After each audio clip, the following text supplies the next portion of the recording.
시사 자키 정관용입니다.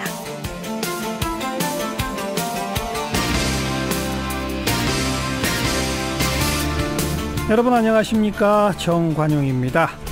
7월이 시작됐지만 국회는 언제 열릴지 여전히 의문이죠.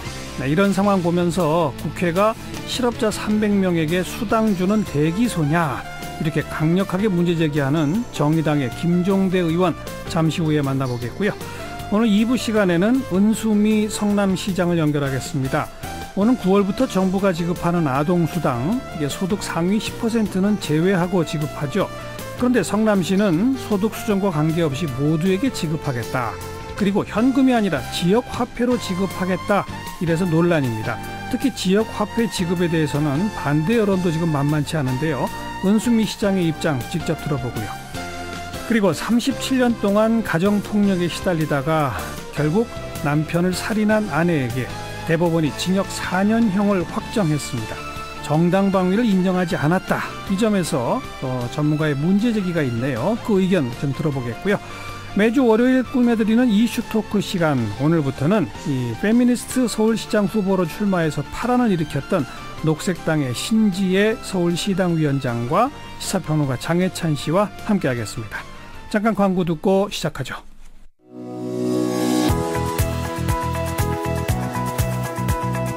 시사자키 정관용입니다는 청취자 여러분의 참여로 이루어집니다.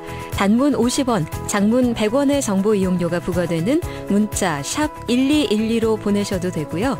CBS 어플리케이션 레인보우로는 무료로 의견 남기실 수 있습니다. 아주 편리하게 방송을 다시 들으실 수도 있는데요. CBS 레인보우를 통해서도 가능하고요. 팟캐스트 그리고 팟빵을 통해서도 언제든 지난 방송 함께 하실 수 있습니다. 국회 원구성 협상 아직도 진척이 없고 문을 못 열고 있습니다. 이렇게 일하지 않고 있는 국회를 두고 오늘 강하게 비판의 목소리를 낸 정의당의 김종대 의원을 연결해 봅니다. 김 의원 안녕하세요. 네, 안녕하세요. 실업자 300여 명에게 세계 최고의 실업 수당을 주는 대기소에 불과하다, 이렇게 쓰셨죠? 예, 또 많이 관심들 가져주시네요. 예, 제가 페북에 오늘 쓴 글입니다. 국회의원이 실업자예요, 그러면? 일을 안 하면, 사실 실업이라는 것은, 타의로 이루어지는 건데, 여기는 자발적 실업자나 마찬가지라고 저는 생각하고요. 아하. 이건 정말 어떤 국회에서도 찾아볼 수 없는 장기 파행. 그런 점에서는 사실상, 예. 실업자 이상의 어떤, 자발적인 직무 포기자라고 저는 이야기하고 싶습니다. 김종대 의원이 국방위 소속이시죠? 그렇습니다. 국회의원이 주로 상임위 중심으로 일을 하잖아요. 예. 국방위원회 금년에 몇 번 열렸어요? 아마 한 2번 정도 열리지 않았는가 싶은데, 하도 오래돼서, 그것도 겨울에 두꺼운 옷 입고 했던 기억이니까, 벌써 시간이 많이 지나다 보니까 잘 기억이 나질 않네요. 그럼 그게 1월, 2월 그경을 얘기하는 겁니까? 그렇습니다. 그 이후로, 3월부터 회의가 열린 기억이 없고, 4월부터는 본격적인 파행으로 들어갔으니까, 예. 정의당이 원내교섭단체가 된 이후로 단 한 번도 열리질 못했던 것이죠. 예. 금년만 그런 거예요? 작년에는 그래도 좀 많이 열었습니까? 이런 적이 없죠. 작년에만 해도, 수시로 현안이 있을 때마다 열리고, 예. 또 북한 문제, 또 어떤 중요한 국방 현안이 발생했을 때마다 회기가 아님에도 불구하고, 예. 수시로 열었었는데, 예. 지금 국방위 문제만이 아니라 모든 상임위가 그렇습니다. 예. 황노위라든가 법사위 같이 여야 간에 합의된 안건이 있는 경우에만 해당 상임위만 열었을 뿐이지, 네. 문화, 관광, 방송, 또 복지, 제가 알기로는 국회 거의 모든 상임위가 예. 올해 들어가가지고 열린 사례가 별로 없는 걸로 알고 있습니다. 금년이 특별히 그런 이유는 뭐예요? 지방선거 때문입니까? 뭐 때문입니까? 우선은 자유한국당이 3월부터 국회에서 여러 가지 제기한 문제, 방송법, 드루킹 등 여러 가지 현안들이 있을 때마다 국회를 볼모로 잡아가지고 예. 의사 일정에 협조를 하지 않았고 그러면서 원내대표단의 국회 전체가 볼모로 잡혀 있었던 것이죠. 예. 반면에 국회 자체는 항상 소집돼 있었습니다. 그랬죠. 예, 짝수달에는 원래 국회법상 자동으로 소집돼 있었고, 예. 그것이 아닌 때도 국회는 자동 소집이 아니라 이제 소집 요구서에 의해서 그래서 항상 소집돼 있었고. 국회의원 체포동의안 그거 막기 위한 방탄국회 얘기는 그래서 나왔던 거죠?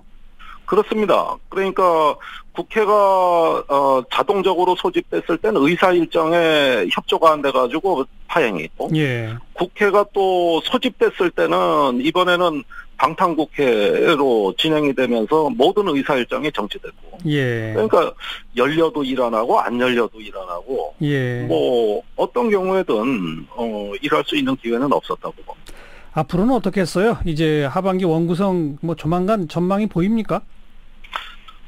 물론 저도 우려했습니다만은 이번에 지방선거를 한 거지 국회의원 선거를 한 건 아니지 않습니까? 그렇죠. 국회는 지방선거 전이나 후나 그다지 변화가 없고, 네. 그러는 가운데서 특히 거대 야당의 경우에는 당내 사정을 이유로 인해 가지고 원구성에 임하지 못하고 있습니다. 예. 예를 들면은 그 상임위원장 같은 선출은 다 선거로 하거든요. 예. 당내에서 상임위원장을 선출을 해야 되는데 자유한국당 같은 경우에 지금 저 내분 사태에서 예. 제대로 상임위원장 후보를 선거를 할 수 있겠느냐. 예. 이런데 본인들도 사실은 당내 사정이 어렵다고 하면서 예. 당분간 원내 협상에 상당히 소극적인 모양을 보이고 있거든요. 그럼 7월도 그냥 가겠네요. 그래서 일단은 의장단 먼저 선거를 하고 상임위원장은 나중에 선출하면 어떠냐, 이런 예. 타협안도 나오고 있습니다만 예. 이마저도 전 불확실하다고. 알겠습니다. 자, 지금 이제 정치권의 큰 현안 두 가지를 좀 제가 던지고 싶은데, 하나는 이 여당이 민주당이 평화당, 정의당, 뭐 심지어 바른미래당까지도 함께 개혁입법연대라고 하는 하나의 움직임이 있습니다. 네. 근데 또 반대로 자유한국당에서 요즘 뭐 당내 사정도 복잡하긴 한데 개헌을 다시 또 들고 나왔어요. 그러면서 선거구제 개편과 함께 꼭 해결해야 한다. 이 두 가지 움직임 우선 정의당 입장에서 어떻게 보십니까? 예, 이 두 가지 담론 중에 어느 것이 더 우선이냐가 바로 앞으로 하반기 더 나아가서는 이 앞으로 2년의 국회 향방을 제어할 중차대한 의제가 됐다고 저는 봅니다. 예. 사실 새로운 대한민국을 만들려면 거침없이 개혁에 나서야 되는데, 예. 민주당 같은 경우에 개혁입법연대에는 개헌이 빠져 있어요. 예. 반면에 자유한국당 같은 경우는 사사건건 개헌의 발목을 잡았습니다마는 예. 이제 고립될 처지에, 고립무원의 처지에 놓여 있습니다. 그렇죠. 그러다 보니까 군소 야당이라고 이야기할 수 있는 다른 야당들의 가장 우선적인 관심사라고 할 수 있는 선거제도 개혁과 예. 더불어 거기 개헌까지 얹어가지고 크게 한번 판을 짜보자. 이렇게 되면은 자한당이 제기한 개헌 선거제도 개편에 또 저희 정의당 같은 경우도 솔직히 목을 메고 있습니다. 그렇죠. 그런 만큼 또 다른 어떤 연대 축이 형성될 수 있는 거거든요. 예. 이 두 가지 담론의 충돌이라고 보여지는 건데, 예. 저는 개혁 입법 연대도 필요하고 개헌 선거제도 개혁, 이걸 다 필요하다고 봐요. 아하. 이 두 가지가 어떻게 분리됩니까? 예, 같이 예. 통합해서 가야 되는데 어느 한편만을 주장함으로써 자기 네. 위주의 거대 정당이 이제 주도권을 지려는 이런 어떤 의도로 보여집니다. 예. 그런데 민주당은 현재 집권 여당으로서 개혁입법연대에 방점을 찍으면서 권력을 분산시키는 내각제적 형태가 강화되는 개헌은 싫어하는 거고, 반대로 자유한국당은 야당으로서, 거대 야당으로서 내각제적 형태의 개헌에 찬성한다면 선거구제 개편에 동의해 줄 수 있다는 거고, 서로 완전히 동상이몽 아닙니까? 동상이몽이죠. 개헌에 관한 안은 저희는 양쪽의 다른 논리를 다소 견해 차이를 좁힐 수 있다고 봤어요. 아하. 예를 들어서 내각제는 아니지만은 국회에 그래도 권능을 강화시켜준다는 의미에서 국무총리 추천제를, 국회 예. 추천제를 주장한 바가 있고, 예. 적어도 이런 정도만 가지고도 개헌 논의에서 자유한국당을 끌어들일 수 있다고 봤었습니다. 네. 그런데 이제 민주당 같은 경우는 내각제나 이원 집정부제 요소는 국회가 불신받는 지금의 상황에선 시기상조다. 그러면서 조기 개헌과 대통령 4년 중임제를 주장했거든요. 그랬죠. 그러다가 지방선거 때 동시 개헌이 물 건너갔습니다. 예. 그러면 개헌의 불씨가 완전히 꺼진 것이냐? 예. 저희는 그렇게 보지 않아요. 아하. 이 부분은 분명히 견해 차이를 좁힐 수 있는 여지가 있고 있다. 여야는 지금이라도 개헌 논의를 재개해야 된다고 저희는 보고 있습니다.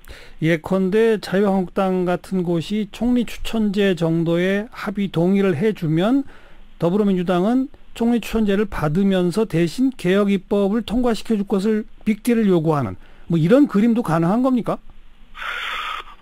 결국은 다수파를 형성하려는 전략의 차이이기 때문에 네. 이 부분은 개혁입법연대와 개헌연대 이 간에는 상당한 갈등과 마찰이 예상이 됩니다. 그렇죠.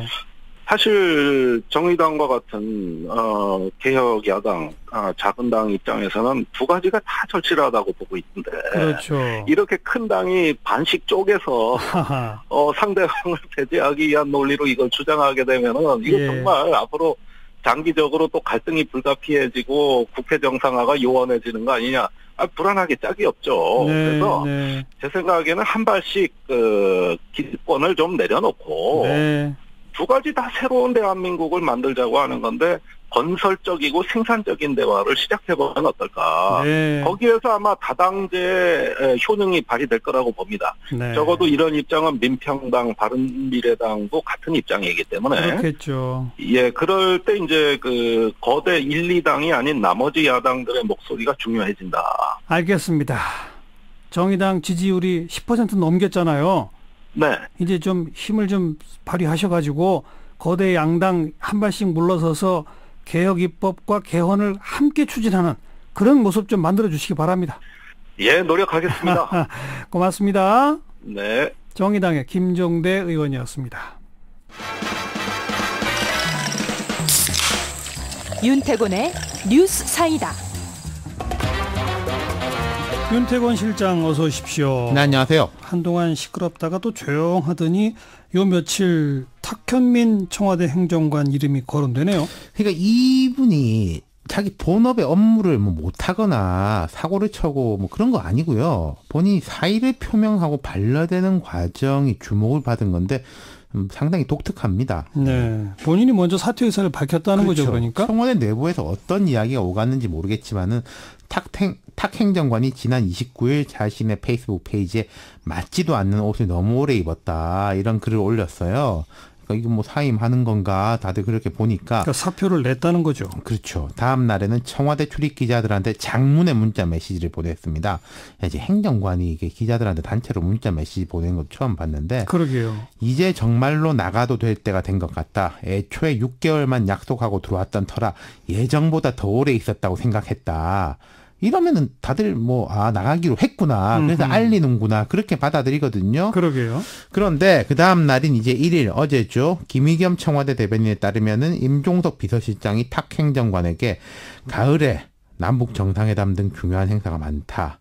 그때까지만이라도 일을 해달라. 첫눈이 오면 놓아주겠다. 뭐 거의 시적 표현을 써서 말을 했다고 하네요. 그래서 어떻게 됐다는 겁니까?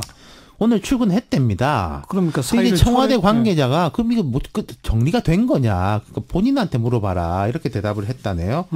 탁 행정관 본인이 사임 의사를 거둬들인 것인지도 사실 명확치가 않아요. 네, 참 드문 일이죠, 이런 일.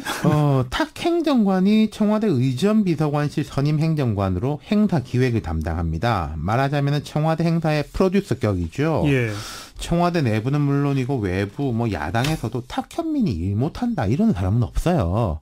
그리고 본연의 업무 수행 중에 크게 구설에 오른 적도 없고요. 예, 네. 예. 그러니까 야당 쪽에서도 우리는 왜 탁현민 같은 재주 있는 사람이 없냐 뭐 이런 말이 나온 거죠. 예, 야권이나 보수 진영 일각에서 쇼다 이런 비판을 하긴 하지만은 그 쇼를 못한다고 하는 게 아니라 너무 잘한다라고 하는 거거든요. 그러니까 이 사람이 쇼 못한다 이런 비판을 본 적이 없고 그러니까 우파 탁현민 찾아라 이런 이야기 나오는 거죠. 네. 네.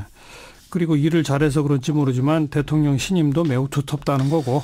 탁현민 탁현민이라는 사람의 강점이 제가 볼 때 두 가지입니다. 첫 번째는 이게 기획력 자체가 뛰어난 거죠. 일 잘한다. 앞서 말씀드렸지만은 청와대 주최 행사, 대통령 참가 행사에 이른바 때깔이 달라졌다. 궁금하고 이번 행사에서는 대통령이 좀 어떤 식의 모습을 보일까 기대하게 만들고 예. 대통령이 이제 말도 달라진 게 많은데 이건 이제 신동우 연설기획비서관 신이에요. 그렇죠. 이 신비서관의 공이 크고 이미지하고 행동 부분은 탁 행정관의 공이 큰데 어찌 보면은 더 큰 강점은 이런 걸 겁니다.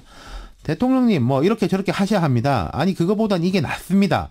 이런 식으로 말할 수 있는 사람이라는 거예요. 탁현민은. 네. 행사 기획에서 능력이 탁월한 사람을 찾을 수는 있겠지만은 대통령한테 그렇게 말할 수 있는 사람, 대통령이 그 말을 순순히 듣는 사람은 찾기 힘들 겁니다. 예. 그게 탁현민 행정관의 제일 큰 강점이고요. 네. 그래서인지 사실 어찌 보면 행정관이면 수석 비서실장, 수석 비서관, 비서관 그 밑인데 그런데도 거취가 이렇게 주목받는 이상한 현상이죠. 그렇죠. 요 며칠 전에 수석 세 사람 뭐 교체됐지 않습니까? 예. 뭐 사전에 뭐 어쨌다, 끝나고 나서 뭐 어쨌다 이런 이야기 나온 거 전혀 없는데 저는 최근 상황은 좀 문제가 있다고 생각을 해요. 네네. 그러니까 어떤 거냐면은 야당도 뭐 일제히 지적을 했는데 내부에서 소통할 문제거든요. 그렇죠. 탁 행정관이 더 이상 일을 못하겠으면은 내부의 절차를 밟아서 소통을 하면 됩니다. 그리고 청와대는 그럼 이제 내보내든지 아니면 못 내보내겠으면은 그 역시 내부적으로 처리를 하면 되는 거거든요. 그렇죠. 근데 이제 기자들한테 나 나간다 이렇게 문자 보내고 비서실장은 뭐 첫눈이 내릴 때까지 남아 있어 달라. 뭐 그런 이야기 자기들끼리 할 수 있겠는데 대변인이 그 이야기를 공개하고 예. 그러니까 야권을 일제히 공격하는데 여당은 공식적으로 여당이 사실 이 문제 이야기할 거리도 아니기도 해요. 예. 뭐 말이 없는 것인데 이렇게 되면 뭐가 문제인고 하니 실제는 다르구나 이런 이야기가 안 나올 수가 없어요. 그렇죠. 청와대 수많은 사람이 들어오고 나갈 것인데 그때마다 이럴 건 아니지 않습니까? 예. 이렇게 되면은 대통령도 그렇고 탁현민 행정관도 그렇고 저는 심지어 임종석 비서실장까지 부담이 결국 가중될 수밖에 없는 거라고 생각을 해요. 네. 거기다가 조금 봉건적 이야기인지 모르겠지만은 이런 일들이 대통령이 감기 몸살로 그나마 또 일정을 중단한 상황에서 며칠 동안 벌어진 일이란 말씀입니다. 그러니까 그런 것도 말하자면은 뭐 대통령 보좌하는 사람들로서는 좀 꺼려야 될 것이 아닌가. 그렇죠. 이런 거죠. 예. 이제 지지자들이 볼 때는 뭐 아름다운 밀당이다 이런 반응들도 있던데 사실 이제 좀 제3자적 입장에서 보면은 고기가 상당히 갸우뚱거려집니다. 예. 네.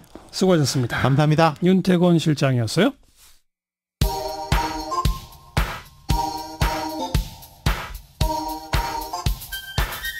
시사자키 정관용입니다.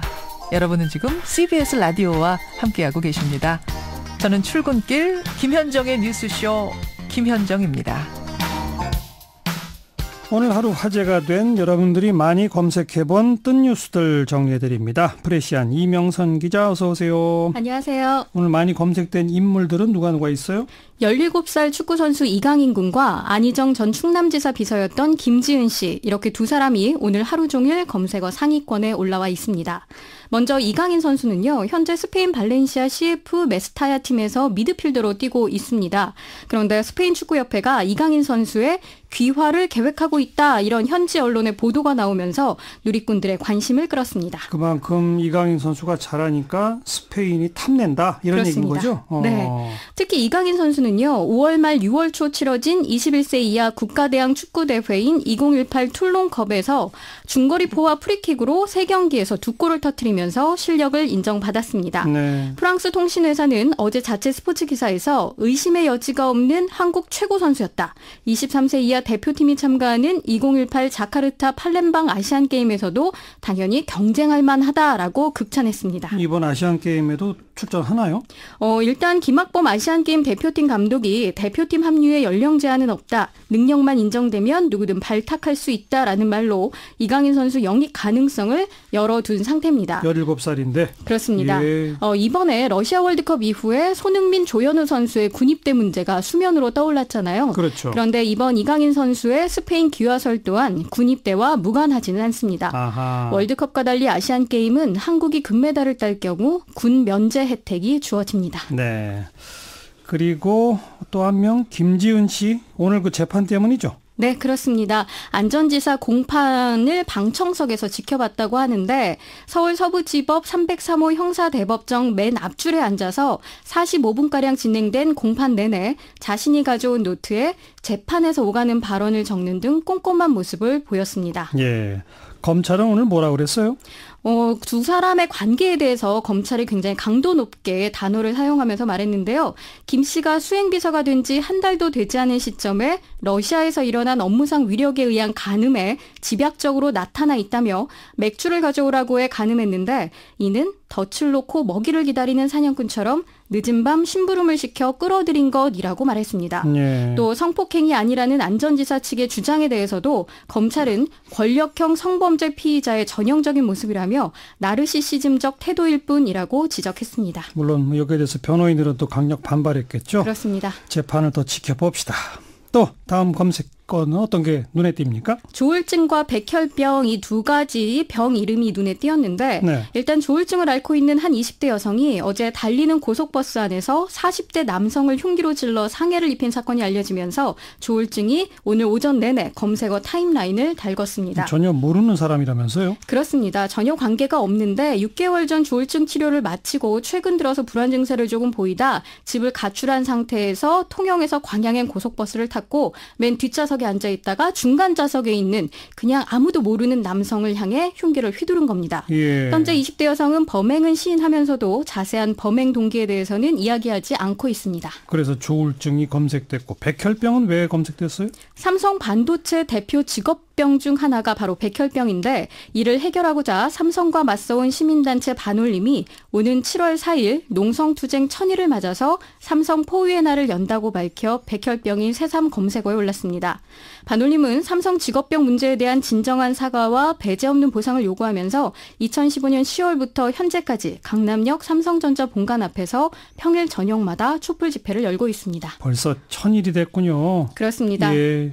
특히 오늘은요, 15살 나이에 온도계 제조업체에서 일하다 수은 중독으로 사망한 문송면 노동자의 30주기이기도 합니다. 아하. 구의역 스크린도어 사망 사건, 그리고 전주와 제주에서 일어난 특성화고 현장 실습생 사망 사고 등 소년 노동자들의 죽음은 현재 진행형이다, 이렇게 말할 수 있을 것 같습니다. 2007년 23살 나이에 삼성 반도체 기흥 공장에서 일하다 백혈병으로 사망한 황유미 씨 이후 반올림에 제보된 직업병 피해자는 320명에 달하고요. 이 중 118명이 사망했습니다. OECD 기준으로 한국은 2017년 사망률 1위인데요. 매년 2,400여 명 정도가 산재로 사망하고 있습니다. 부끄러운 소식이에요. 네, 그렇습니다. 그리고 러시아 도핑이 검색어 왜 그런 거예요? 월드컵 개최국 러시아가 오늘 새벽에 승부차기 접전 끝에 우승 후보 스페인을 꺾고 8강에 진출했습니다.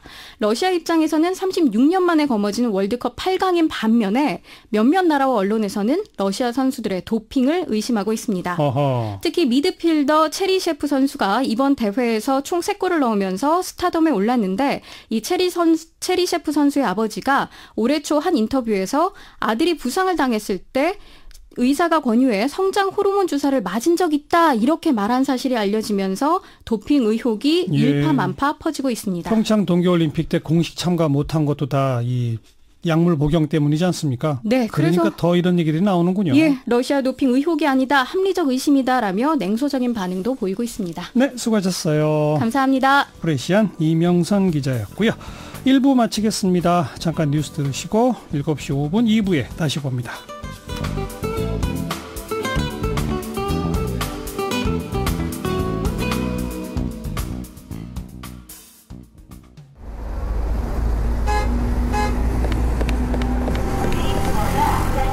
퇴근길에 만나는 알찬 뉴스 정보, 한림국제대학원대학교 정관용 교수가 진행하는 시사자키 정관용입니다.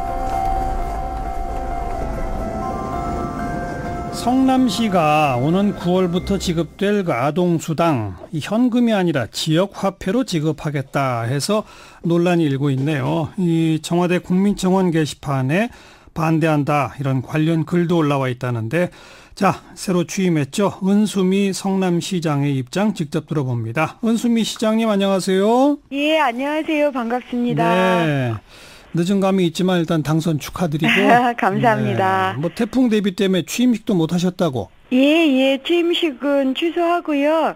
혹시나 뭐 급경사지나 대형 공사장이나 문제가 있을까 싶어서 탄천까지 두루두루 돌아봤습니다만 성남시 공무원들께서 안전하게 대응을 하고 계셨습니다. 지금 피해 없죠? 네네. 예.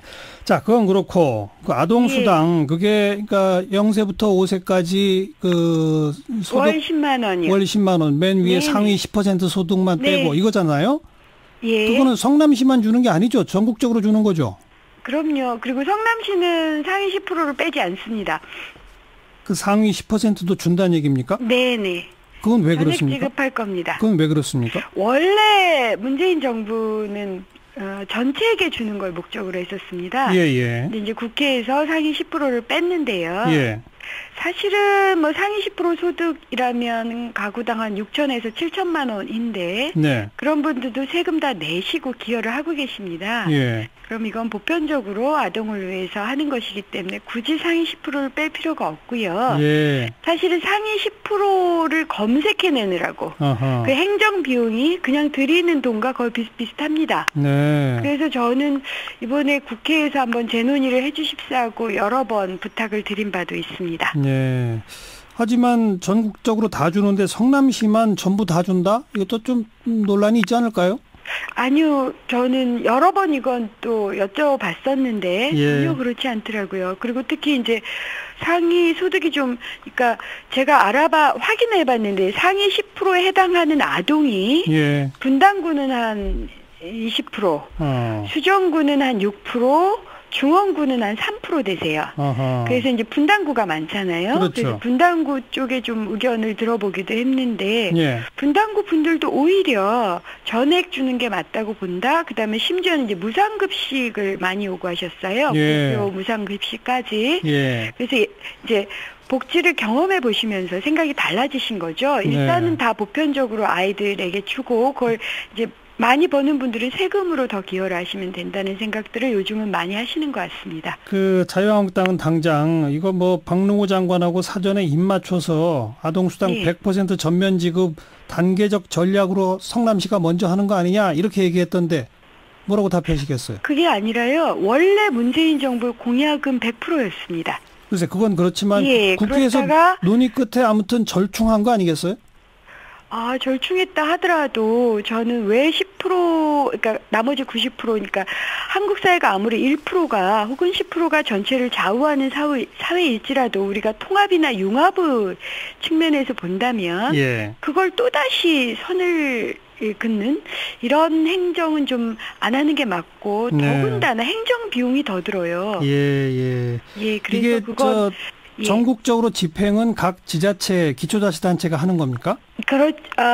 집행은 그렇습니다. 서비스는 기초자치단체가 하도록 돼 있습니다. 그렇군요. 다만 예산은, 그러니까 국비가 7, 도비가 한 9, 그다음에 12가 21% 정도에서 7대3 구조거든요. 그렇기 때문에 성남시가 하려면 약 70억 정도를 더 분담을 그러니까 이 시 예산으로 해야 됩니다. 연간 총 합하면은 얼마나 돼요, 성남시? 약 540억 정도가 됩니다. 540억. 자, 상위 10% 그 논란 입장 들었고 이제 더 큰 논란이 이 선거 때 이걸 지역 화폐로 주겠다, 현금이 아니라 이런 공약을 해보셨죠? 공약이었습니다. 여기 지금 반대하시는 분들이 많아요. 사과를 좀 드립니다. 사실은 제가 이제 공약이었고 그다음에 그 공약을 자세히 말씀드릴 기회가 없었어요. 그래서 오해 취지부터 시작해서 그러니까 여러 가지 오해를 낳은 점에 대해서는 제가 좀 사과를 드립니다. 예를 들어서 어떻게 받으러 가나 이런 말씀을 하시더라고요. 전달해 드릴 겁니다. 그러니까 그런 거 그냥 쉽게 풀릴 수 있는 거였는데 제가 아무래도 공약 사항이고 선거 기간이고 또 인수위 기간이 있다 보니까 제가 직접 인수위원장이었거든요. 그리고 또한 이 취임하자마자 이제 토론과 수기 과정을 거칠 예정이었는데 그런 말씀 안 드렸던 건 아닌데 예. 이게 이제 선거 기간 동안 충분히 전달이 안 됐었던 것 같아요. 예. 그래서 그러지 않아도 아이 키우는 걱정 때문에 여러 가지 걱정 많으신 분들께 제가 예. 걱정, 그것도 오해에 의한 걱정을 드린 게 아닌가 싶어서 그 점은 우선 제가 사과를 드리고요. 그러니까 오해했다는 것의 핵심은 받으러 가는 게 아니라 전달해 드린다 그거예요?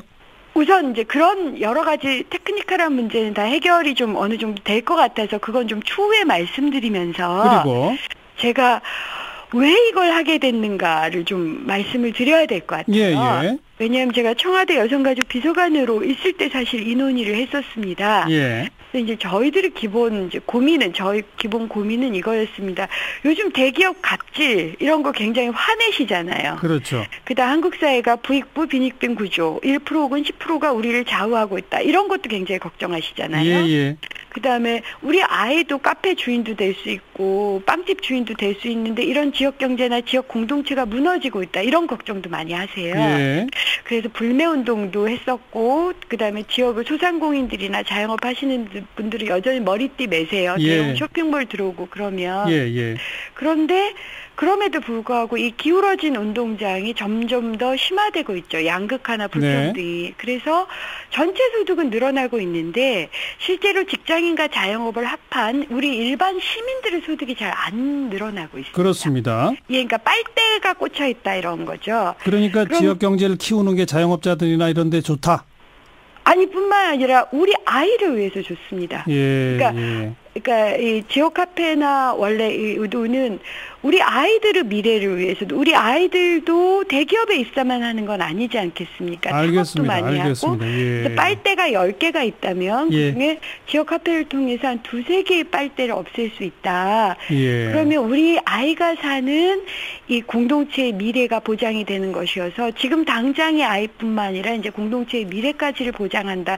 이런 측면이 좀 알겠습니다. 있습니다. 그런데 반발하시는 분들의 첫 번째 목소리가 한 달 10만 원 주로 아기 기저귀하고 물티슈 사는 데 쓴다. 기저귀 물티슈 온라인에서 뭐 한 2달에 한 번씩 배달시키는 상품식으로 주문하면 훨씬 싸다. 네. 근데 그건 지역 카페로 못 사지 않느냐. 이 얘기입니다. 이렇게 생각을, 그러니까 200만 원을 받는 분께 월소득 200만 원, 210만 원을 이제 받게 되면 사실 10만 원 굉장히 큰 돈입니다. 근데 우리가 아이들을 위해서 어디에 쓸까를 좀 더 이제 어머님들하고 의견을 더 교환을 해보고 있는데요. 그래서 어린이집이나 유치원에 보내는 경우가 많으신 것 같아요. 그렇죠. 그러면 어린이집과 유치원에 저는 가맹점을 확대할 생각입니다. 그리고 거기서 또 어린이집이나 유치원에서 아이들 급식비 같은 걸 많이 써요. 그렇죠. 그러면 유치원과 어린이집이 지역 상권하고 결합해서 친환경 급식, 그렇죠? 친환경 상품, 뭐 장난감 이런 걸 좀 구매할 수 있는 아예 시스템을 만들고 거기에 사회적 경제나 사회적 기업을 결합시킨다면 부모님들께서는 어린이집이나 육아 필요한 돈으로 지급을 하시고 상품권을 지급하시고 지역 화폐로 지역 경제 그렇죠. 지역 경제 활성화할 수 있으니까.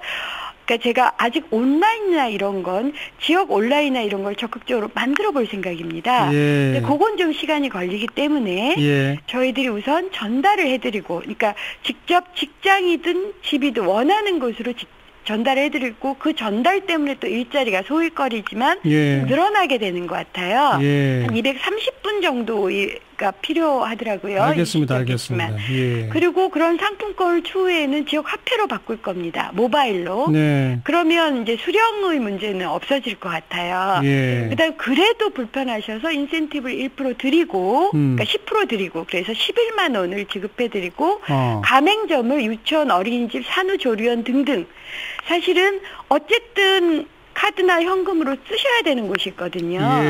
그런 곳을 확대를 한다면 예를 들어서 지역 그리고 다른 가맹점을 더 확대한다면 우리가 210만 원이 있다고 생각을 하고 현금으로는 일정하게는 좀 온라인을 사용해 주시고 10만 원을 제대로 쓸 수 있는 곳을 적극적으로 확대를 해보겠기 때문에 그걸 좀 저희가 그러니까 직접 만나서 논의를 하겠습니다. 그러니까 지역화폐 10만 원, 11만 원 쓰실 수 있는 사회적 경제 인프라 네트워킹을 충분히 확충하겠다 이 말씀이신데. 예, 어린이집과 유치원, 산후조리원 등등을 포함해서요. 근데 당장 우리는 기저귀가 제일 급한데 기저귀는 온라인으로 기저귀는 현금으로 쓰셔도 되잖아요. 아니 근데 그러니까 기저귀 온라인으로 주문하면 그 한꺼번에 많은 양을 배달받으니까 좋은데 내가 지역화폐 쓰려고 굳이 차를 몰고 가서 기저귀를 사와야 되느냐 이런 반발은. 그러니까 기저귀는 현금으로 쓰시고 그러니까 내가 가계부를 쓸 때 사는 것들이 있을 거 아니겠습니까? 알겠습니다, 시장님. 예, 그래서 그런 걸 더 하실까? 대체를 쉽게 하실 수 있도록 알겠어요. 가맹점을 대폭 확대하고 하여튼 그런 모든 불편을 최대한 해소하되 이런 좀 부탁을 드리고 싶습니다. 그러니까 꼭 기저귀만 쓰는 거 아니니까. 그렇죠. 다른 거 쓰실 수 있는 지역 경제 활성화도 같이 합시다. 그러면 대기업 갑질에 우리 아이들이 우는 일은 좀 많이 줄어들지 않겠나. 여기까지 합시다. 네. 은수미 시장의 그 적극적인 설명과 이 해명이 반대 여론을 좀 누그러뜨릴 수 있을지 함께 지켜보겠습니다. 고맙습니다. 예. 은수미 성남시장이었어요.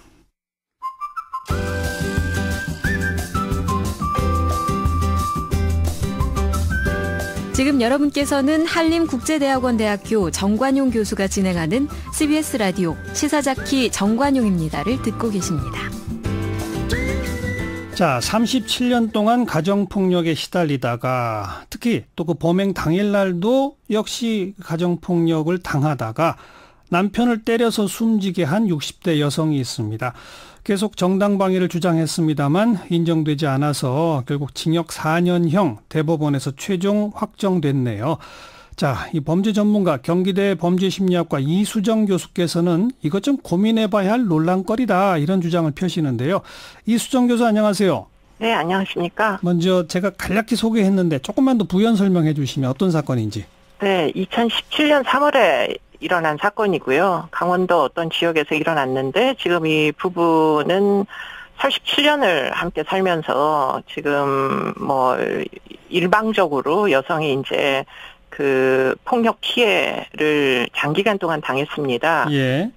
그 여성이 이제 당한 폭력 피해의 정도는 지금 한동안 식육점을 운영하던 남편에 의해서 칼로 가슴을 다 찔린 적도 있고요. 어허. 여러 번 이제 머리를 맞고 혼절해서 응급실에 실려갔던 적도 있고요. 예. 정말 어떻게 보면 생사를 넘나드는 그런 이제 과정 중에 결국에는 지금 사건이 발생한 날도 남편에게 허락을 받고 지인들과 개모임이 있어가지고 그날 이제 개를 맨 마지막으로 하는 날이었던 것 같아요. 그래서 예. 3명이서 같이 술을 마시고 허락을 받았기 때문에 이제 친구들이 밤늦게 약간 취기가 있는 부인을 데려다 준 이런 상황이었습니다. 네. 그런데 이제 집에 들어오자마자 머리채를 휘어잡고 이제 방바닥으로 내동댕이를 쳐서 예. 잠시 동안 여성이 기억을 잘 못하는 정신을 잃었던 상태였던 것으로 추정되고요. 예. 그리고도 이제 여러 가지 이제 폭력이 진행이 됐고 뭐 유리잔 뭐 집안에 기물들을 던지거나 해서 벽에 부딪히는 소리가 많이 났고 예. 그리고는 이 집에 이제 그 마루에는 수석이 많이 수집돼 있었습니다. 아이고. 남편이 수석을 모으는 게 취미여가지고. 돌 말이죠, 돌. 네. 그런데 이제 그 수석 중에 하나를 아마도 추정컨대 던졌을 걸로 추정되는데. 여성이? 아니요, 남성이 먼저. 예. 근데 그 자신의 옆에 떨어져 있던 그 수석을 들어서. 예. 결국은, 상대편에 있던 남성을 공격을 해가지고. 아하. 결국은 이제 두부 손상으로 인해가지고 사망에 이른 사건입니다. 네, 네. 그런데 문제는 지금 이 여성이 그 범행 당시를 정확하게 기억을 하지 못해서요. 그래서 이제 한 사람은 사망에 이르고 이 여성은 뭐 본인이 한 행적을 정확하게 기억을 못하는 그런 상태로 예. 결국에는 이웃에 의해서 이제 신고가 돼가지고 예. 체포된 그런 사건입니다. 법정에선 그러니까 살인죄가 적용돼서 유죄 인정 4년형인 거죠? 그렇습니다. 이게 근데 살인죄로 4년형이면 일반적인 수준입니까? 아니면 좀 어느 정도 감경을 받은 겁니까? 상당 부분 감경을 받았다 이렇게 볼 수가 있고요. 그렇죠. 그러니까 참작 동기 살인이라는 것이 양형이 기본형이 5년입니다. 그런데 이제 37년 동안 폭행을 당했다 하여 1년이 깎여서 네. 지금 4년이 확정된 것으로 그렇게 알고 있습니다. 이수정 교수께서는 근데 여기서 생각해볼 문제가 있다? 어떤 거죠? 그러니까 일단은 지금 이 여성과 같이 예컨대 지금 37년 동안 장기간 학대에 놓여 있었던 사람이잖아요. 어떻게 보면 아마도 제대로 형사사법기관이 그 중재를 했었으면은 학대 피해자로 먼저 이제 인지가 됐을 겁니다. 그랬겠죠? 그런데 문제는 혼인 초기에 경찰에다 신고를 한 적도 있는데요. 문제는 우리나라의 사법제도가 가정폭력이라는 것을 별로 그렇게 적극 개입을 하지 않다 보니까 결국에는 경찰이 출동을 했다가도 전혀 도움이 되지 않는다는 사실을 알고부터는 그 이후에는 사실 경찰에 신고를 하지 않았습니다. 그러다 보니까 사실은 일단 가정폭력 사건의 처리 절차도 문제였던 것이고 37년 동안 도와주지 않고 결국은 자력으로 구제를 한 이런 이제 상황이 되다 보니 지금 이런 부분에 이제 총체적인 문제가 존재하는 거고요. 그리고 이제 범행 당시에도 이 여성이 여러 번 이제 정신을 잃었던 과거력이 있다 보니까 이게 현장에서 어떤 일이 일어나는지 정확히 기억을 못 하고 있는 상태였습니다. 그러나 그럼에도 불구하고 살인의 고의가 있다. 심신미약조차 인정이 안 되고요. 물론 정신감정을 받아서 외상후 스트레스 장애라는 진단까지 다 받았습니다. 그런데도 그 이제 장애 진단을 살인의 고의를 이제 그 경감시켜 주는데 전혀 적용을 하지 않은 일반 살인처럼 이제 적용을 한 거죠. 고의를 인정을 해서 그러다 보니까 과연 이렇게 37년 동안 정신을 잃어가면서 두부 손상을 일으킬 정도의 심각한 그런 이제 폭력 피해를 받은 여성이 결국에는 마지막 순간에 어떻게 보면 살고 싶다는 본능이죠. 결국은 상대를 죽이겠다는 앙심 때문에 죽이는 게 아니고요. 이런 사건은 대부분 공포심 때문에 살고 싶다는 그런 이제 본능적 욕구와 그렇기 때문에 상대를 공격하게 되는 일종의 방위의 개념이라는 거죠. 그러니까 정당방위로 인정받는 것이 옳았다. 그렇죠. 외국 같으면 이제 그와 같은 조건이면 정당방위로 충분히 인정받을 수 있는 여건임에도 불구하고 국내는 알겠습니다. 네, 전혀 한 건도 정당방위 인정한 건수가 없습니다. 근데 바로 얼마 전에 여자친구를 때려서 숨지게 한 30대 남성한테는 집행유예가 선고됐잖아요. 네, 이거는 살인죄가 적용된 게 또 아니라면서요? 네, 치사가 적용이 됐습니다. 폭행치사. 네, 그러다 보니까 지금 이제 어떻게 보면은 동등성에 있어서 문제가 있다 이런 문제 제기가 지금 되고 있는 거죠. 그러니까 남성이 여성을 죽일 때는 사실은 사랑하는 사람을 왜 죽이겠느냐. 그러니까 이거는 살인이라고 고의를 인정하기가 좀 어려운 상황 아니겠느냐. 이런 식으로 이제 간주를 하고요. 신체적 이런 열의에 빠져 있는 여성이 남성을 죽이는 경우에는 지금 여성이 남성을 죽이기까지 하는 데는 정말 의지가 있지 않으면 사실은 체격도 더 큰 남자를 도대체 의지도 없이 고의도 없이 어떻게 죽이느냐 이런 종류의 가정으로 사실은 대부분 살인죄가 적용이 됩니다. 그러다 보니까 이제 상당 부분 형평성에 문제가 있다는 이야기가 나오고 있고요. 더군다나 지금 이렇게 학대 피해를 당한 37년간의 역사는 지금 살인의 고의를 인정하는데 오히려 그렇기 때문에 앙심을 먹은 거 아니겠느냐. 이런 식으로밖에는 활용이 되지 않는다는 거죠. 그래서 살인의 고의성, 이렇게. 그렇습니다. 근데 그 고의라는 것이 과연 누구의 기준으로 판단을 하는 게 옳겠느냐. 그렇군요. 네, 영미법 같은 경우에는 주관적 판단을 적용을 합니다. 그러니까 피고인의 주관적인 상태를 고려해야 된다 이거거든요. 그런데 우리의 경우에는 여전히 객관적인 그런 판단의 기준에서 예컨대 법정에서 법원이 재판부가 또는 배심 재판의 이제 배심원들이 예컨대 폭력 피해를 당해보지 않은 사람도 이해할 정도의 그런 이제 어떤 심신미약의 알겠습니다. 상황 같은 거를 고려해야 된다는 거죠. 그러다 보니 이런 식으로 제가 안 됩니다. 마지막 질문을 하나 드려볼게요. 지금 그 4년형 선고받은 이 여성이 37년 동안 폭행을 쭉 당했다고 그러지 않았습니까? 몇 번은 자상도 있고 두부 손상도 입었다고 그랬죠? 그렇습니다. 이건 만약의 경우지만 남편이 그런 식으로 상습적 폭력을 하다가 만약 여성이 죽음에 이르렀어요. 그러면 살인죄 적용됩니까? 폭행치사죄 적용됩니까? 상해치사가 적용될 가능성이 굉장히 높습니다. 살인이 아니라? 네.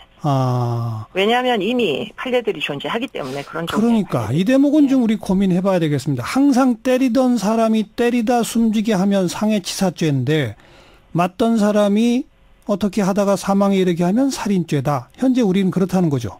그렇습니다. 고민해봐야 되겠네요. 네, 고맙습니다. 네, 감사합니다. 경기대학교 범죄심리학과 이수정 교수의 문제제기였습니다.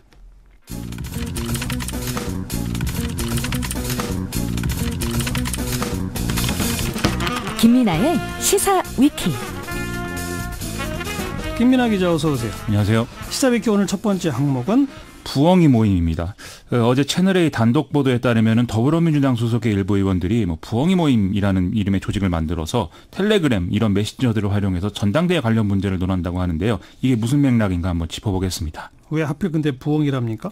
보도를 보면은 이런 의미라고 합니다. 문재인 대통령 성이 이제 문씨니까 영어로 문해서 달에 많이 비견되곤 하는데 밤을 새워 달을 지킨다라는 의미로 부엉이다 이렇게 얘기를 하고 있습니다. 좀 억지스럽긴 하네요.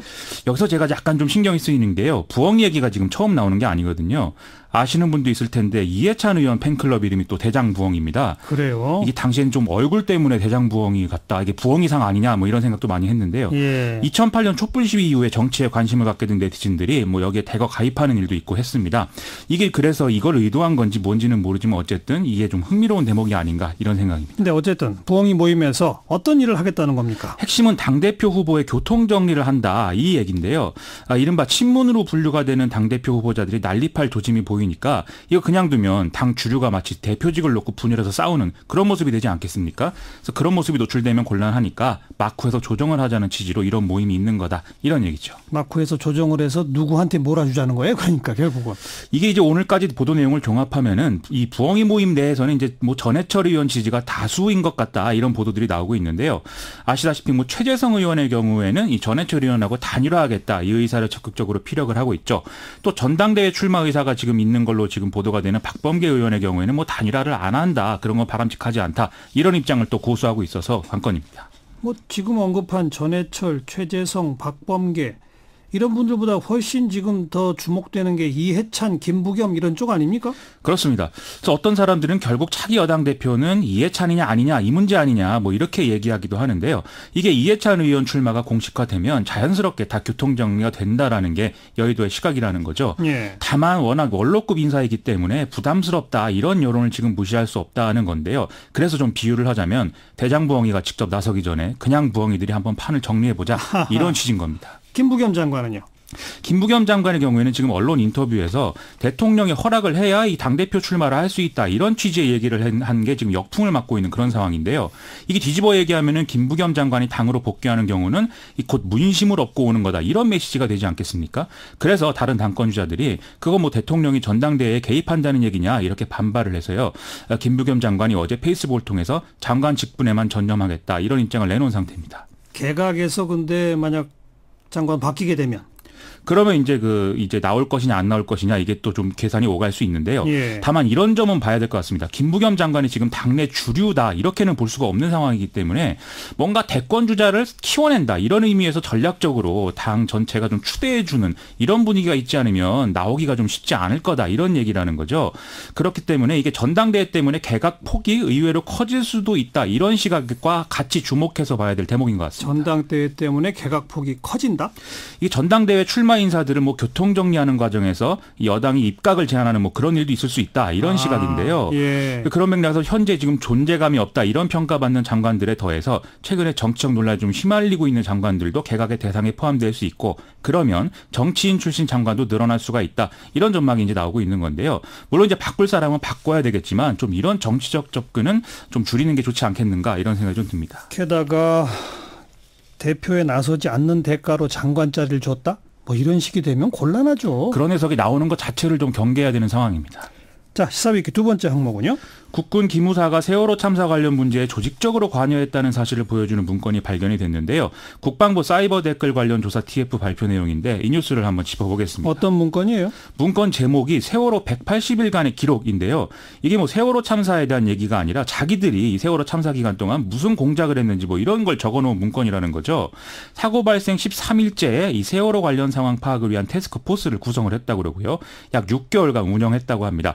이 TF는 육군 소장인 당시의 참모장을 중심으로 해서 현장 기무부대원 등 60여 명으로 구성이 돼 있었다고 하네요. 아니, 국군 기무사에 이런 태스크포스를 만들었다고요? 그렇습니다. 왜 만들었대요? 무슨 일을 한 거예요? 이 유가족들의 개별 성향을 파악을 하고요. 그다음에 이 성향에 맞춰서 실종자 탐색을 종결하기 위한 맞춤형 설득 논리 이런 걸 만드는 일을 했다고 하고요. 그걸 국군 기무사가 해요? 그렇습니다. 그리고 또 이 논리를 보면은 논리도 고약한 게요. 이게 뭐 국가의 예산이 많이 들어서 비용이 많이 든다. 그리고 국민들이 유가족들의 요구를 참 무분별한 것으로 평가를 하면서 비난하고 있다. 이런 얘기를 유가족들에게 하려고 했다는 것이죠. 또 이런 얘기를 하기 위해서 팽목항에 이제 요원들이 배치돼 있었던 것을 넘어서서 안산 단원고에도 기무활동관이 배치돼서 일일 보고를 하는 그런 상황이었다고 합니다. 그건 민간인 사찰까지 했다는 얘기네요. 그렇습니다. 그래서 기무사의 직무 범위에 포함되지 않는 행위를 했다. 이래서 이제 문제라는 것이고요. 국방부 검찰단은 기무사의 민간인 사찰 등에 대해서는 추가적인 조사를 할 방침이다. 이렇게 밝히고 있습니다. 또 기무사는 보수단체들이 세월호 참사 진상규명과 책임자 처벌을 이제 요구하는 집회 일종의 맞불 집회를 열도록 정보를 제공하는 이런 일까지 했다고 해서 문제입니다. 그건 또 정치 관여 행위라고 볼 수 있겠네요. 그렇습니다. 구체적으로 보면은 이른바 안보단체의 예산 지원을 하는데 개입을 했고요. 또 언론기고 등이 가능한 예비역들은 또 특별히 관리하는 이런 일을 했다는 거고요.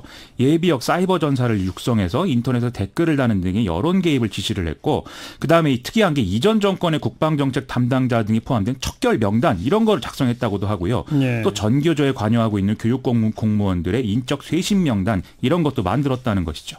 이게 무슨 문건의 진위 여부를 좀 잘 밝혀야 되겠습니다만 여러 가지 했네요. 군 기무사가. 그렇죠. 군에서 하지 말아야 할 일만 쭉 골라서 했군요. 그래서 엄청난 문제다라는 얘기 나오지 않을 수 없는 건데요. 또 이런 게 또 처음이 아니지 않습니까? 가장 잘 알려진 게 1990년 보안사에서 복무하던 윤석양 이병이 정치 사찰 이 얘기를 이제 폭로한 게 시작이었고 그 사건 이후에 보안사가 기무사로 바뀌고 대통령과의 독대가 폐지되는 사건도 있었는데요. 하지만 이명박 정권 때 기무사령관의 어떤 대통령 독대가 부활하면서 다시 민간인 사찰도 시작됐다 이런 얘기가 나온 바가 있었습니다. 이명박 정권 때도 민간인 사찰 의혹이 있었죠? 그렇습니다. 당시에 민주노동당 소속이었던 이정희 의원이 기무사 요원의 수첩을 입수해서 공개한 바 있었는데요. 거기 보면 이제 당시 진보정당과 사회단체 소속 인사들을 사찰한 증거가 명확하게 이제 등장하는 그런 사건이 있었고요. 예. 지난해에는 전직 기무사 수사관이 2003년 이전까지도 자기가 민간인 감시 업무를 했다 이런 얘기를 JTBC에서 폭로를 하기도 했었습니다. 네. 기무사 개혁 참 절실한 과제네요. 올해 초에 이제 뭐 손 씻는 행사를 통해서 엄정 중립 의지를 보이기도 했는데요. 구체적인 개혁 방안이 아직 나오지 않아서 좀 뭐 빨리 만들어야 될 것 같고요. 기무사 조직을 축소해서 방첩부대로서의 역할만 분명히 하는 방안 이런 게 거론되고는 있는데 지금 아예 해체해라 이런 얘기까지 나오고 있으니까요. 현실을 좀 무겁게 봐야 될 것 같습니다. 수고하셨습니다. 고맙습니다. 김민아 기자였어요.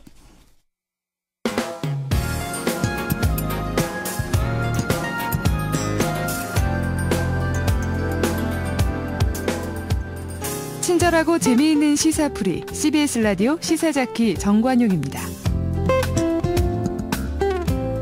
매주 월요일 꾸며드리는 이슈 토크 시간. 그동안에는 이 원숙한 진보 최민희 전 의원, 젊은 보수 시사평론가 장혜찬 씨 이렇게 짝을 좀 이뤄봤었는데 이번에 짝을 좀 바꿔봤습니다.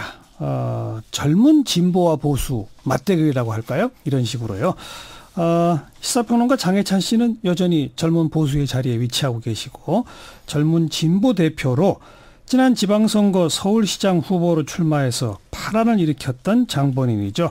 녹색당의 지금 서울시당 위원장을 맡고 있는 신지혜 위원장을 모셨습니다. 우선 신지혜 위원장 어서 오십시오. 예, 안녕하세요. 녹색당 네. 신지혜입니다. 장혜찬 씨도 어서 오시고요. 안녕하세요. 장혜찬입니다. 어때요? 이런 시사토크, 이슈 토크에 저 이게 처음이에요. 네. 이렇게 1대1로 나오는 것이 네. 매우 떨립니다. 그래요? 잘 부탁드립니다. 장혜찬 씨는 파트너로 마음에 들어요? 네. 제가 몇 가지 검색을 좀 해보고 네. 이전에 나오셨던 것들을 봤는데요. 네. 말씀 너무 잘하시고 재밌던데요. 그래서 제가 초 짜고 막내인데 잘 좀 부탁드립니다. 장혜찬 씨는 새 파트너가 마음에 듭니까? 네, 저는 사실 우리가 이슈 토크 주제로 뭐 그냥 하는 말이 아니라 지난 서울시장 선거에서의 신지의 현상, 저는 녹색당 현상이라고 부르고 싶은데 이 녹색당 현상에 대해서 하루를 다뤄봐도 좋지 않을까 싶을 정도로 관심을 가지고 있고요. 예. 그동안 우리 사회가 경제 분야나 안보 분야에서는 보수와 진보의 논쟁이 수십 년에 걸쳐서 축적되어 왔어요. 하지만 사회 문화 분야, 특히 이제 녹색당에서 관심을 가지고 있는 젠더 문제나 환경 문제, 인권 문제에 대해서는 우리 사회 보수 진보 사이의 토론조차 제대로 이루어지지 않았었기 때문에 그런 부분을 지난 서울시장 선거에서 들고 나온 걸 굉장히 높게 평가하고 있고 앞으로 이 녹색당에서 약진해서 사회 문화 영역에서도 보수와 진보가 활발하고 건강하게 토론하는 좀 계기가 됐으면 하는 바람이 있습니다. 네, 일단 시작은 훈훈하게 시작을 하는데 오늘의 이 시사 토크의 쟁점, 이슈 토크의 쟁점은 요즘 우리 사회의 가장 핫한 쟁점이라고 말할 수 있습니다. 예멘 난민 문제. 지난 주말에도 찬성 집회, 반대 집회가 동시에 열리기도 하고 그러지 않았습니까? 자, 이 난민 문제 어떻게 봐야 할 것인지 한번 토론해 보겠습니다. 먼저 이 기본 입장부터 한 말씀씩 해보시죠. 장혜찬 씨부터. 저는 이거를 딱 무자르듯이 찬성한다, 반대한다 말하기는 당연히 어려운 문제라고 생각하고요. 예. 그러나 지금 국민들이 불안감을 이만큼 느끼는 것에 대해서 좀 사회 지도층들이 이해할 필요가 있다. 네. 계속되는 언론 보도나 또 우리 사회를 이끌어가는 엘리트 지식인들은 이 난민을 반대하는 국민들을 마치 뭐 인권에 무감한 국제적인 감각이 없는 이기적인 사람들로 취급을 하고 있는데 그게 아니라 이런 사람들이 난민에 왜 거부감을 느끼고 불안함을 느끼는지 제주도민들뿐만 아니라 압도적인 국민 여론이 그 부분에 대해서 좀 이해할 필요가 있을 것 같고 이 난민을 반대하는 여론을 세 가지로 나누면 경제, 여성, 문화로 나눌 수 있습니다. 경제 같은 경우는 지금 우리도 먹고 살기 힘든데 난민들에게 이렇게 세금 지원하고 일자리 줘야 되느냐인 것이고 여성 문제 같은 경우는 역시나 난민들의 유입으로 인한 치안 불안 그리고 이슬람 문화권 특유의 여성을 조금 세계 보편적인 인권 수준보다는 많이 낮게 대우하는 그런 문제에 대해서 여성들이 불안감을 느끼고 마지막으로 문화적으로는 유럽에 의해서도 볼 수 있듯이 무슬림 출신 난민들이 현지 문화에 융화되기보다는 뭐 할랄 푸드를 고집한다던가 일하다가도 하루에 5번 기도한다던가 이런 모습들을 많이 봤기 때문에요.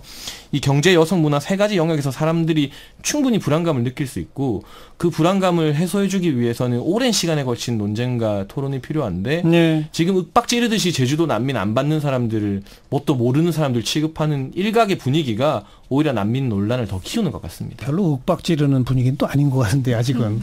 신지혜 씨는 난민 문제에 대한 기본 입장이 어떻습니까? 네, 지난번에 한 70m 앞두고 양측이 따로 두고 집회를 열었죠. 한쪽에서는 예멘 난민을 받아들여야 된다. 그리고 다른 한쪽에서는 받아들이면 안 된다. 근데 사실 그 받아들이면 안 된다라는 쪽에 집회가 훨씬 더 크고 그 수가 더 많았습니다. 지금 이게 저는 하지만 뭐 싸울 그것이 아니라고 생각하고요. 이제 우리가 머리를 맞댈 시점이 된 거죠. 그러니까 누가 옳다, 누가 그르다 이런 것이 아니라 일단 한국은 난민 협약의 가입국입니다. 그렇죠. 그 유엔에 그 가입된 국가이기도 하고요. 그렇기 때문에 이 협약을 어떻게 잘 이행할 것인지 그리고 세계 속의 한국으로서 어떻게 인권을 지키고 세계 시민권들을 지켜나갈 것인지에 대한 논의를 이제 시작해야 되고요. 그래서 난민법들을 이전 정부가 오히려 악용해왔던 게 아닌가 싶습니다. 한국은 협약만 가입해놓고 난민 협약만 가입해놓고 인권 국가라면서 면세우기용으로 계속 난민법도 채택하고 뭐 이랬지만 실질적인 지원이나 뭐 이런 건 없었죠. 오히려 난민들을 삭제해 오기에 급급했습니다. 그래서 이제는 그들이 없는 존재가 아니라 있는 존재고 점차 더 그 수가 늘어나고 있는데 여기에 대한 실질적인 대책이 필요한 거죠. 그래서 저도 아까 말씀해 주셨던 것처럼 그냥 윽박 지르면서 이분들을 데려와야 된다 이런 것이 아니라 이제 실질적인 대안이 필요해요. 그분들이 우리 한국에 들어와서 어떻게 융합하면서 살 건지 교육을 어떻게 할 것인지 복지 지원은 어떻게 할 것인지 그리고 또 우리 한국에서는 얼마나 많은 난민을 받아들일 것인지 전방위적으로 논의를 시작해야 하는 것이죠. 그래서 이게 저는 찬반의 문제가 좀 아니라고 생각하고요. 우리 한국 사회가 이제 그동안 해왔었던 단일 국가의 환상에서 넘어서서 포용력이 있고 인권을 지켜나가는 국가로서 자리매김할 수 있는 아주 좋은 그 논쟁거리가 되지 않을까 싶습니다. 일단 받아들이는다는 전제로 그렇죠? 그렇죠. 받아들일 수밖에 없는 것이죠. 사실은. 그런 전제로 그러나 규모라든지 등등을 더 논의하자는 얘기인데 장혜찬 씨가 아까 언급한 그 무슬림 출신이라서 문화적으로 뭐 융화되지 못하는 이 대목은 어떻게 보세요? 저 일정 정도 무슬림 공포가 있는 것 같고요. 근데 그것만 있는 것은 아닌 것 같고 지금 한국 사회에 나와 다른 이질적인 존재에 대한 두려움이 계속해서 퍼져나가고 있는 것 같습니다. 그건 단순히 이제 무슬림뿐만이 아니라 뭐 성소수자에서도 그렇고요. 다른 타국에 있는 관광객들도 그렇고요. 그래서 저 사람이 나랑 피부색이 다르면, 문화가 다르면 혹시 내가 이 사람한테 공격을 당하진 않을지, 폭력을 당하진 않을지, 내가 이전처럼 살지 못하면 어떡하지? 우리 사회가 불안해지면 어떡하지? 이 공포감을 다 갖고 있는 거죠. 근데 이건 사실 맞는 불안이라고 저는 생각해요. 지금 한국 사회가 얼마나 취약합니까? 그러니까 공공성도 제대로 담보되어 있지 않고 시민교육도 잘 안 돼 있으니까 나와 전혀 다른 사람이 우리 한국에 들어오면 우리 망한다. 이런 생각을 다들 가질 수밖에 없는 거죠. 그래서 저는 정부가 여기에 대해서 뭐 깐깐하게 심사하겠다. 뭐 혹은 우리가 안 받겠다. 이런 거는 저는 오히려 더 구체적인 대책이 아니라고 생각하고요. 이들을 어떻게 받아들일 것인가에 대한 아주 꼼꼼한 대비책과 그 과정들을 설계해 나가야 되지 않을까 싶습니다. 그 대책이 생기면 저는 시민들이 상상력이 생길 수 있을 것 같아요. 희망적인 상상력. 그래서 내가 다른 이들과 어떻게 살 것인가, 난민들과 어떻게 살 것인가, 그리고 난민이 우리가 되는 상상력. 그러니까 난민이 대한민국의 국민이 되는 상상력. 좋습니다. 근데 기본 전제가 받아들이는 과정을 잘 설계해달라는 얘기인데 장혜찬 씨 어떻게 보세요? 저는 신지혜 씨가 말한 의견 중에서 좀 지적하고 반문하고 싶은 부분이 단순히 이게 무슬림에 대한 공포라기보다는 한국 사회가 이질적인 존재들에 대한 공포가 많다는 부분을 언급해 주셨는데요. 그게 뭐 큰 틀에서 봤을 땐 맞는 이야기겠지만 지금처럼 국민들의 여론이 격렬하게 반대하는 것은 저는 어떤 무슬림이라는 특정한 문화에 대한 반발심이 굉장히 크게 작용했다 보고 이전에 우리나라 사회에서 동남아인들에 대한 차별이나 흑인 차별 같은 게 굉장히 문제가 많이 됐었어요. 하지만 그런 부분들을 이제 희정해야 된다는 자성의 목소리가 계속 나오고 이를테면 흑인을 좀 희화해서 부르는 흑형이라는 어떤 호칭조차도 이제는 쓰지 않는 게 좋겠다고 할 정도로 국민들의 어떤 지적인 수준, 레벨이 많이 올라갔거든요. 근데 무슬림은 아직도? 네, 그럼에도 불구하고 무슬림에 대해서 이렇게 일관된 국민 다수가 압도적인 여론조사 결과 같은 걸 차치하고 온라인상의 여론을 보면 저는 정우성 씨가 그렇게 욕먹는 걸 태어나서 처음 봤거든요. 그 정도로 이렇게 공포감을 드러내는 걸 보면 이게 단순히 이질적인 존재에 대한 배척이라기보다는 우리나라가 또 단일 민족 신화를 지키기 위해서라기보다는 무슬림, 이슬람이라는 특수한 어떤 분들이 그분들을 다 매도해서는 안 되겠지만 바로 답해보세요. 유럽에서의 어떤 했던 것들을 두 분이 좀 자연스럽게 때문에 그런 것 같고 무슬림 포비아 현상 분명히 있어요. 저도 분명히 있다고 생각합니다. 그러니까 어떤 것이 가장 이질적이냐를 두고 그 사회의 가장 이질적인 존재들을 약자로 두는 거죠. 그러니까 지금 한국 사회에서 그것이 이슬람 분들이고요. 근데 이슬람 분들이 만약에 없어진다. 그럼 그 자리에 또 다른 사람들이 들어갈 겁니다. 그러니까 배척의 문화, 배제주의의 문화가 계속해서 한국 사회에 끊임없이 양산되고 있는 거고요. 그래서 저는 그 사람들이 무슬림이냐 아니냐 이런 건 저는 부차적인 문제라고 생각해요. 구체적으로 한국에서 어떻게 이질적인 존재라도 다양성을 지니면서 더불어 살 수 있을 것인지에 대한 고민들과 확신을 정부가 시작해야 되고 시민들에게 주어야 하는 것이죠. 제가 하나 궁금한 게 있었는데 사실 이 주제를 받았을 때 부터 지난 서울시장 선거 포스터에서 가장 화제가 됐던 게 이제 페미니스트 서울시장이라는 문구였잖아요. 그러니까 신재희 씨는 아마 본인을 페미니스트라고 주장하시니까 그런 문구를 쓰셨을 텐데 페미니스트의 관점에서 지금 굉장히 많은 국내 여성들이 이런 난민들의 유입으로 인한 치안 악화라던가 안 그래도 여성 인권 관련해서 우리가 몰카 범죄나 이런 것들이 많은데 난민들 특히나 무슬림들 같은 경우는 여성 인권을 좀 경시하는 문화잖아요. 객관적으로 봐도 운전도 못하는 나라가 많고 그런 부분에 대해서 우리 국내 여성들이 느끼는 불안에 대해서 이 페미니스트 여성 시장을 내세웠던 분으로서는 어떤 대안을 가지고 해야 되는지 막연히 그냥 그런 것들은 사실이 아니고 과장된 공포니까 국내 여성들이 생각을 바꿔야 된다 이런 것인지 아니면 어떤 생각을 하시는지 궁금해요. 저는 시민들이 느끼는 불안감, 여성들이 느끼는 불안감은 당연하다고 생각합니다. 계속 말씀드렸지만 우리 한국 사회가 지금까지 계속해서 다양한 인종들을 함께 더불어서 살아본 경험이 없기 때문에 이거는 생길 수밖에 없는 갈등이고 어떠한 현상이에요. 근데 이걸 뛰어넘기 위해선 그냥 개개인이 우리가 불안하면 안 돼. 우리는 저 사람들을 선하게 바라봐야 돼가 아니라 정부에서 그리고 우리 그 그 국민들을 보호하고 있는 이 나라에서 메시지를 줘야 하는 것이죠. 그들이 어떠한 존재인지 정확히 알려주고 그들이 한국 사회에서 얼마나 안전하게 그리고 또 한국 국민들 또한 안전하게 살 수 있을 것인지에 대한 대책을 마련해야 되는 것이고요. 그래서 저는 지금 깐깐하게 심사하겠다는 대책이 안 된다고 생각합니다. 그리고 그 사람들이 500명이다, 1000명이다, 소수 인원이기 때문에 걱정하지 말라 이런 것도 대책이 안 된다고 생각해요. 구체적인 대책은 이 난민들을 받아들여야 하는데 이 난민들이 한국에서 살 수 있도록 어떻게 시민교육을 받을 것이며 어떻게 안전교육을 받을 것이며 그다음에 고용교육까지 받을 것인지 이런 안을 마련해야 된다는 거죠. 그렇게 된다면 전 시민들의 불안도 자연스럽게 없어질 것이라고 생각합니다. 그런 측면에서 지금 한국 정부와 한국 사회는 난민들을 이렇게 받아들이고 논쟁을 이제 시작했지만 준비가 참 안 돼 있어요. 그래서 이게 뭐 어느 정부의 탓은 아니고 이전 정부에서 난민법 뭐 발효하고 이런 것들도 성급했다고 저는 보고 있고 지금 청와대 국민청원이 58만 명 넘었는데 그동안 20만 명 넘어가면 좀 스피디하게 답변하다가 지금 굉장히 청와대에서도 고민하고 있는 것 같아요. 왜냐하면 여론이 들끓다 보니까 어떤 식으로 메시지를 내야 할지도 정리가 안 되어 있는 것 같고 지금 난민 숫자는 굉장히 빠르게 급증하고 있습니다. 난민 신청자 같은 경우는. 장해찬 씨는 그러니까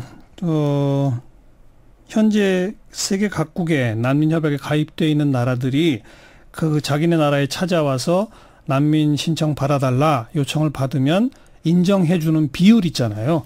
그 인정해주는 비율이 평균 한 30-40%가량 되는데 우리나라는 난민협약 가입하고 난민법은 만들었지만 지난 10년 이상 우리가 인정한 비율이 불과 4.1%다. 여기에 기본을 두고 지금 아마 신지혜 씨는 앞으로 우리는 더 많이 받을 수밖에 없다. 또 더 많이 받는 것이 이 어떤 의미에서는 세계적 평균에 맞는다라는 전제를 깔고 말씀하시는 것 같아요. 그렇죠? 네, 그렇죠. 그럼 장해찬 씨는 어떻게 생각하세요? 저는 조금 다릅니다. 그러니까. 이 부분이 우리의 인정 비율이 평균적으로 4.1%라고 합니다. 이것이 우리가 난민협약 가입국으로서 뭐 특별히 우리가 이거를 악용해서 있냐 아니면 의무를 다하지 못하고 있었냐 이게 아니라요. 난민들의 탈출 루트를 살펴보면 대부분 아프리카 중동에서 난민들이 발생을 하죠.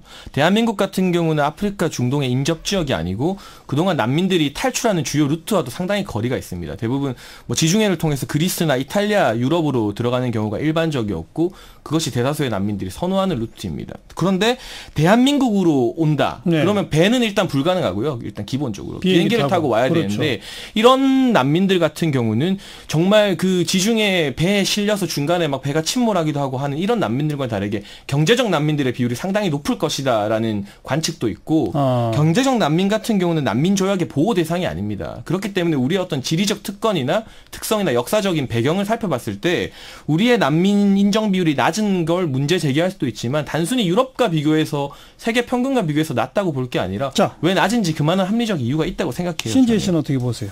뭐 여러 가지 이유가 있을 수 있겠지만 그 우리나라에서 난민을 그 심사하는 심사관도 너무나 적고 이에 대한 시스템이 미비한 상황입니다. 제대로 심사를 하고 있지 않다고 하는 증언도 나오고 있고요. 그래서 사실 그 사람이 경제적으로 인한 사유일 것이다. 뭐 혹은 뭐 정치적으로 인한 사유일 것이다. 여러 가지 사유들이 많겠죠. 어쨌든 그들은 난민입니다. 전쟁이 내전으로 나는 나라에서 내전이 일어난 나라에서 왔든 뭐 아니면은 뭐 그 정치범으로 몰렸었든 그 사람들이 갖고 있는 이 갈박함 때문에 이 한국이라는 나라에 넘어온 것이죠. 저는 그것들에 눈 감으면 안 된다고 생각하고요. 그리고 지금 한국에서는 말씀하셨던 것처럼 4.1%밖에 안 됩니다. 근데 여기에 더 중요한 건 난민으로 인정받지 못한다고 하더라도 인도적인 체류 허가를 받은 외국인 이 있을 수 있거든요. 그러니까 난민이 아니지만 여기 한국에서 인도적으로 체류할 수 있게끔 허가해주겠다 하는 내용인데 이것도 심사 대상자의 한 7.6%밖에 안 됩니다. 그렇습니다. 그러니까 굉장히 소수 그 적은 숫자만 받아들이고 있는 거예요. 그리고 뭐 유럽이나 이런 다른 나라 같은 경우에서는 그 뭐 인도적 보호 혹은 보충적 보호 이런 조항을 들어서 난민으로 인정받지 못해도 의료 지원이랑 노동 허가, 체류 등을 보장하고 있는데 한국은 아예 취업 허가 외에는 사회적 지원을 전혀 주지 않습니다. 여행 증명서 같은 것도 발급되지 않아서 같이 입국한 가족들과 떨어져 살 수밖에 없다거나 뭐 아예 뭐 고용 자체도 지속적으로 어렵다거나 하는 내용들이 계속 보이는 것이죠. 그만큼 우리 정부는 난민협약 가입했다, 난민법 만들었다로 생색만 내고 사실은 받기 싫어한 거 아니냐? 네, 그 말씀인 거죠. 독일 난민 수가 100만 명이에요. 그런데 장해찬 씨는 그게 아니다. 우리나라까지 온 난민들에게 문제가 더 많았을 거다 이렇게 보시는 거예요? 저는 경제적 난민이 다수이기 때문에 이 난민 인정 비율이 낮다고 보는 거고요. 그러나 제가 우리나라의 어떤 난민 시스템이나 제도가 잘 됐다고 말하는 건 아니에요. 지금 우리 난민 심사관 비율이 뭐 36명, 37명 정도라고 하죠. 작년 같은 경우 난민 신청자가 9,900명에 달했는데 말씀하신 것처럼 난민의 심사관 인력이 너무 적고 시스템이 없다 보니까 빨리 차라리 이 사람들에게 좀 심사를 해주고 어떻게 제2의 대안을 열어줘야 되는데 유야무야 시간을 끌고 뭐 이런 심사 자체도 심사의 공정성 자체도 시비가 있었고 이런 부분에 대해서는 우리 정부가 뭐 이 정부의 문제는 아니죠. 이전 정부부터 법만 만들어 놓고 시스템을 만들지 않았다는 부분은 이번 토론을 계기로 촉발돼야 합니다만 뭐 정부도 그건 인정을 해서 이 난민 평가원, 심사원 그런 것도 신설하겠다. 네. 그리고 또 인원도 더 확충시켜서 조금 더 시간을 단축시키겠다. 이런 얘기들은 지금 이제 하고는 있는데 아직 준비가 부족했다는 건 두 분 다 인정하시는 것 같고. 네, 그런데 경제적 난민까지 우리가 받아들여야 되느냐. 이 부분은 어느 나라를 봐도 일단 난민 국제조약에서 경제적 난민은 보호 대상이 아니거든요. 경제적 난민이라는 주장 표현에 대해서 신지혜 씨는 어떻게 보세요? 글쎄요. 이게 경제적 난민이냐 아니냐를 지금 사실 경제적 난민이라는 단어를 쓰셨지만 이게 그거 같아요. 가짜 난민이냐 아니냐. 그러니까 우리가 가짜 난민이냐 진짜 난민이냐를 가르는 순간 가짜를 골라내는 프레임에 빠지게 됩니다. 그러니까 우리나라가 난민을 받지 못하는 가장 큰 이유 중에 하나가 바로 그 가짜 프레임에 걸렸기 때문에 지금 현재 난민들을 봤었을 때 저 사람은 진정한 난민이 아니다. 불쌍하지 않다. 한국 사람보다 더 뭐 잘 산다. 한국의 극빈층보다 더 잘 산다. 이런 그 생각들이 편견들이 박혀 있기 때문인데요. 예. 그들을 근데 가짜 난민이냐 아니냐를 그 가르는 걸 넘어서서 한국이 숫자적으로 봐도 통계적으로 봐도 난민 협약국으로서 제대로 이 조약을 이행하고 있지 못하다라는 것에 대해선 아마 인정하시는 것 같아요. 그래서 그 경제적 난민, 뭐 어떤 난민 그걸 다 가르지 않고 난민에 대한 보호 대책과 지원 대책들을 어떻게 마련할 것이냐로 넘어가야 사실 이 문제가 훨씬 더 긍정적인 방향으로 해결되겠죠. 그럼 거르는 노력 같은 건 필요 없다고 보시나요? 거르는 노력들이 필요할 수 있겠죠. 근데 지금 한국에서는 그게 너무 강하다? 네, 한국은 그런 걱정을 하지 않아도 될 정도로 거의 한 10배 차이 납니다. 난민 그 인정 비율이요. 우리가 4% 그리고 한 38% 정도 되니까요. 세계적으로 평균이.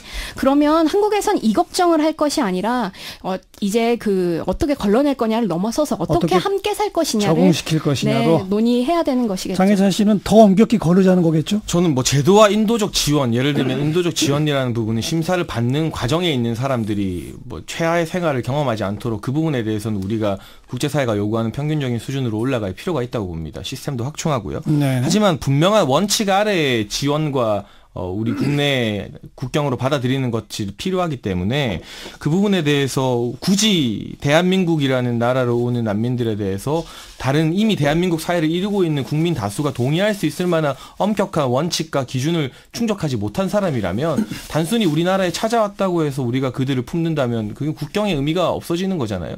그런 부분에 대해서는 법무부가 인도적 지원책을 대안으로 내놓는 것과 동시에 경제적 난민을 걸러내는 확실한 심사 기준안 또한 동의 마련해야 된다고 생각합니다. 자, 이 대목에서는 확실히 두 분의 판단 차이가 드러나는군요.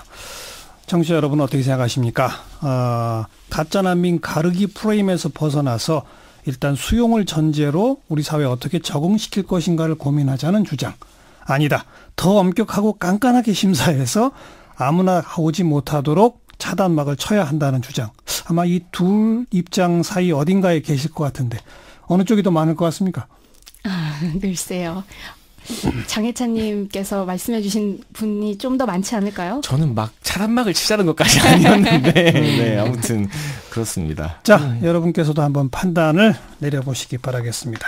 오늘 새로운 파트너와 함께한 이슈 토크였습니다. 시사평론가 장혜찬 씨, 녹색당의 신지혜 서울시당 위원장 수고하셨습니다. 감사합니다. 네, 감사합니다. 시사자키 오늘 순서 마무리 짓겠습니다. 좋은 저녁 보내시기 바라고요. 네, 내일 저녁 다시 인사드리죠. 안녕히 계십시오.